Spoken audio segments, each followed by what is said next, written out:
Many funds are cleverly portrayed as future planning for such things as roads, bridges, construction, etc. But each of these funds has their own investments, and as the fund grows by return on those investments or from interest earnings, this extra money is kept within the fund. It is often moved into other funds and reinvested there, or may be loaned out or allocated to other government debts or functions.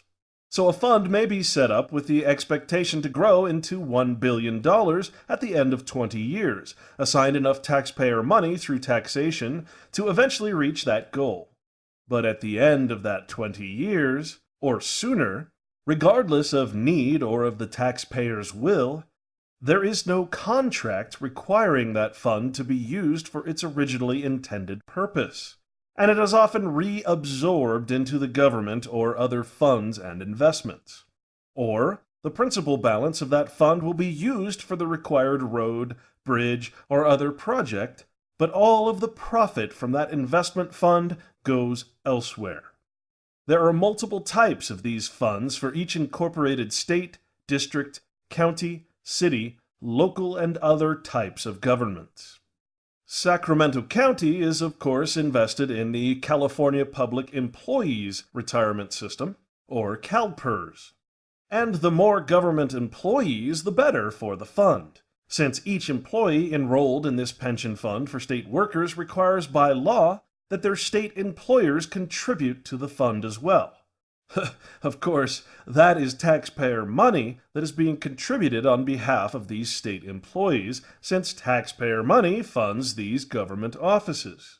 Thus, the intent and motive for the creation of government jobs and the hiring and firing of state employees is based more on profit for the state and local pension funds, way more than it is for just government-related business need.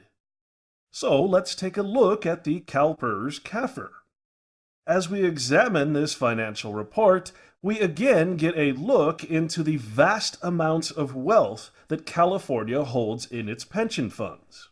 Dwarfing the California State Teachers Retirement Pension Fund, the CalPERS Summary of Investments for its Public Employee Retirement Fund shows a total investment value of $197,102,773,341. It also shows real estate investments at almost $20 billion. Now on page 93 of 198 pages, CalPERS makes a very lame attempt at trying to show that it reinvests in the state of California, with California investments totaling $14,877 billion. However, in this almost $200 billion fund, it's fairly obvious that CalPERS is invested in Fortune 500 and foreign corporations. And here again we have the largest stock holdings for CalPERS, and it appears to be the usual suspects with stock investments in ExxonMobil Corporation at 14.2 million shares, Microsoft Corporation at 23.1 million shares, Johnson & Johnson at 7.6 million shares, AT&T at 17 million shares, Procter & Gamble Company at 8 million shares, International Business Machines at 3.9 million shares, Chevron Corporation at 6.1 million shares, JP Morgan Chase Company at 11.1 million shares, Apple Computers, once again at 2.5 million shares, and Walmart rounds out the top 10 at 7.2 million shares. It also lists its largest bond holdings, listed in thousands and showing billions and billions of dollars worth of bond holdings. And it seems like everybody's invested in the Tennessee Valley Authority. And interestingly, and what seems to me a bit of a conflict of interest, is that it's having JP Morgan Securities as one of its larger brokers. I find it hard to believe that there is not some conflict of interest in having major stock holdings in the company that is your broker. And we see that the total commission and broker fees for the pension fund is $84,418,000. And at the end of it all, we see that net assets held in trust for pension and other post-employment benefits equals $178,899,883,000, plus a little over $1 billion in other California funds. And now you understand where a lot of this government money is being hidden, within the pension and other funds. Here's the Ohio State Teachers CAFR. And once again, similar to CalSTRS, though on a lesser scale, we see that net assets held in trust for pensions and other post-employment benefits are at $8,024,889,206. Now, this documentary wouldn't be complete if I didn't include the Salt Lake City Corporation, would it? According to Salt Lake City Corporation's Comprehensive Annual Financial Report, year ending June 30th, 2009, under its Financial Highlights section, it states that the assets of Salt Lake City, the city, exceeded its liabilities at the end of the current fiscal year by $2,116,861,947. Of this amount, nearly $479 million are unrestricted net assets and available to meet ongoing obligations to citizens and creditors. Net assets for year 2009 increased by $65.9 million. It also states that the city's governmental funds reported combined ending fund balance of $119.2 million, an increase of $28.7 million compared to the prior year's ending amount. Of the combined total fund balance, almost $44 million is available for spending at the discretion of the city, unreserved and undesignated fund balance. Here we see just how much the city receives in property taxes at $66,608,000. Other taxes it receives at $75,650,000. And the total liabilities and net assets equate to $2,589,079,000.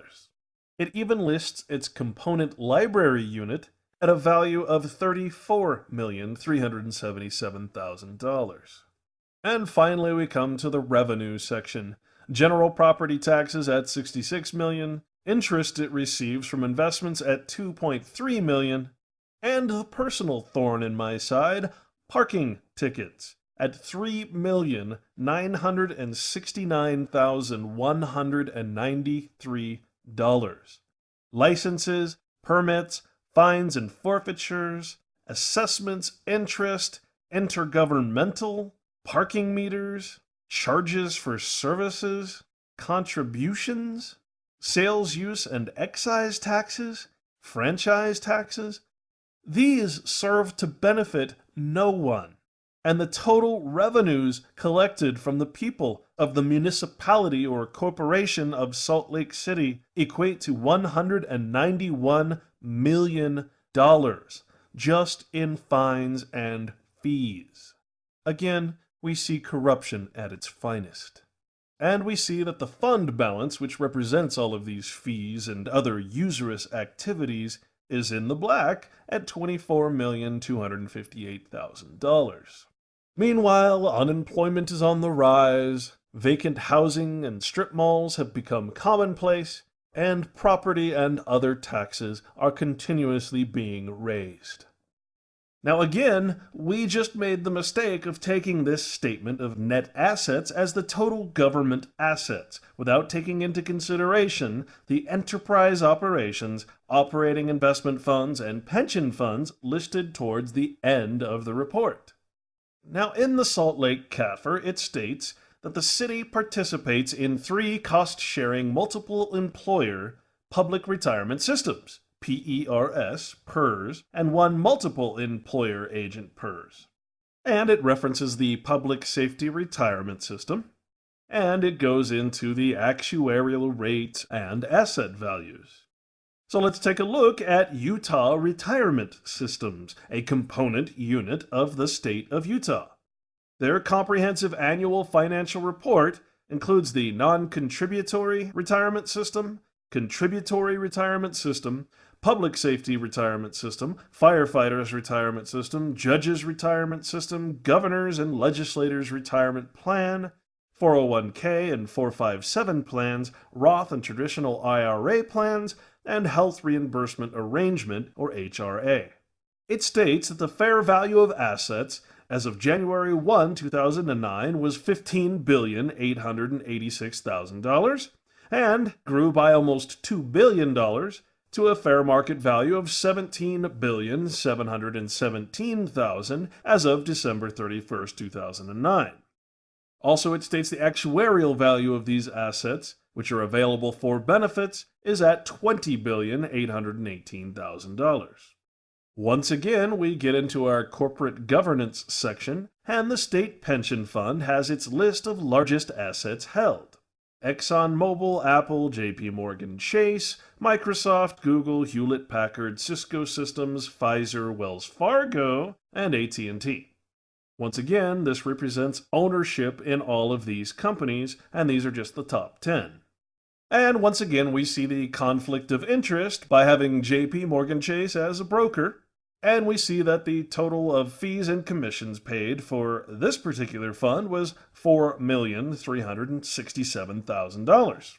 Now, in its other fund, again, we have a different list of largest assets held, and we see that it includes the same stocks, with Apple Computers, Google, Microsoft Corporation, Hewlett-Packard, Cisco Systems, Qualcomm, JP Morgan Chase, ExxonMobil, Visa, and Schlumberger Limited, and lots of money invested in debt securities. And so once again, we can see where the state of Utah, the city of Salt Lake, and the county of Salt Lake are stashing and investing their money. Now, there is one final curtain that needs to be unveiled here. The Federal Reserve has been a hot topic of conversation among those in the truth and freedom movements. And leading the pack with his winning smile and stoic persona is the lovable congressman by the name of Ron Paul. Mr. Paul is the leading advocate of not only ending the central bank in the form of the Federal Reserve, but also of auditing this horrendous bank as well. But audit is an interesting choice of words to use for his cause, since Ron Paul is fully aware that the Federal Reserve is obligated under federal law to submit a comprehensive annual financial report to the federal government.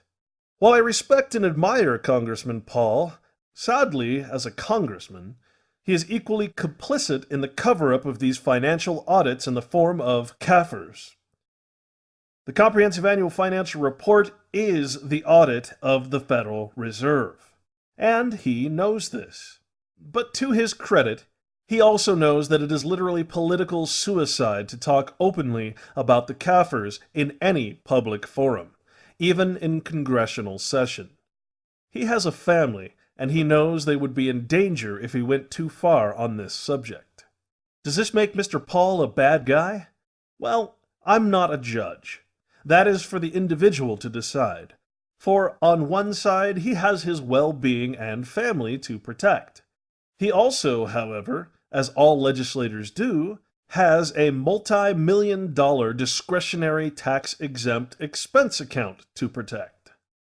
While I'll give him the benefit of the doubt that his silence on this subject is purely political and protectionary, not wanting to lose his political gain in an otherwise good old boy government, I now challenge Ron Paul to come clean, with this documentary as his tool, and once and for all to prove his loyalty is first to the people for which he represents, and not to the continuity of the corporate government. And now, my gift to you, Dr. Paul, my hero, pending your action and public discourse on the matters discussed herein.